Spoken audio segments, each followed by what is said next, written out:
Fuel is a combustible solid or liquid, which gives off a vapor that will burn when raised to ignition temperature. It may also be a combustible gas. Fuel examples are wood, paper, textile, linoleum, oil, paint.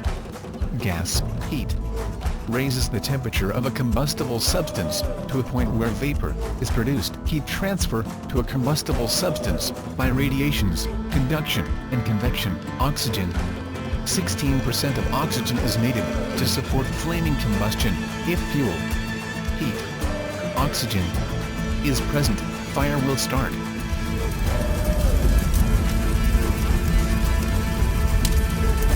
Chemical chain reaction. The fourth side of the fire square, and can be described as a series of events, each of which causes or influences its succeeding event. The Tetrahedron of Fire